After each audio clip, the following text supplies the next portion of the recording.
तुम्ही पाहत आहात JDM लाईव्ह। ताज्या बातम्या बघण्यासाठी आत्ताच आमच्या चॅनलला सबस्क्राइब करा।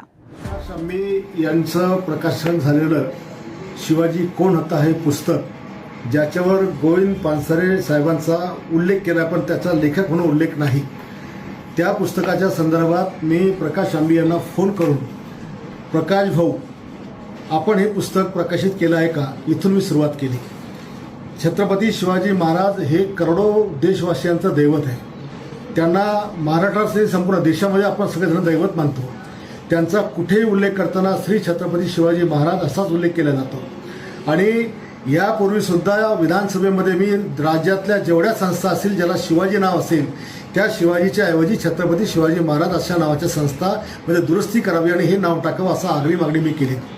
शिवाजी शिक्षण संस्थेचं नाव बदलताना सुद्धा मी त्यांना सांगितलं की छत्रपती शिवाजी शिक्षण संस्था असं नाव आपण करावं, शिवरायांचा अपमान करू नये। छत्रपती शिवाजी महाराजांच्या विचाराने जगणारे आम्ही लोक आहोत, त्यांच्या नावाने मरणारे आम्ही लोक आहोत आणि म्हणून पदोपदी त्यांचा अपमान आम्ही सहन करणार नाही। या पुस्तकामध्ये कमीत कमी 500 ते 700 वेळेस शिवाजी नावाचा उल्लेख त्याच्यामध्ये केलेला आहे, एकही उल्लेख केलेला आहे। काही ठिकाणी तर शिवाजी महाराज मराठा वंशाचे नव्हतेच असं पण आहे, काही आणखी आक्षेप आला आहे। मला त्या पुस्तकाबद्दल माझा काही आक्षेप नाही।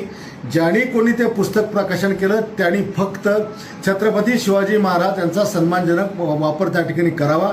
मी जे काही त्यांना रात्रीच्या वेळेला त्यांना शिवगाळ केली, त्यांच्या आईबद्दल बोललो असेल किंवा त्यांच्या पत्नीबद्दल, त्याबद्दल मी दिलगिरी व्यक्त करतो। पण ज्याला कुणाला बुलढाण्यातून पुस्तक वाचायचं असेल का महाराष्ट्रात आणखी कुठं वाचायचं असेल त्याला आमची विनंती आहे की आपण आपल्या बापाचं नाव सुद्धा एकरी घेत नाही तर महाराजांचं नाव किंवा छत्रपती शिवाजी महाराज असंच नाव त्याच्यामध्ये उल्लेख करा आणि मग खुशाल पुस्तक वाचा। आम्ही पण तुमचं ऐकायला त्या ठिकाणी येतो, पण महाराजांच्या नावाचा उल्लेख एकेरी करून करोडो हिंदूंचा अपमान करू नका।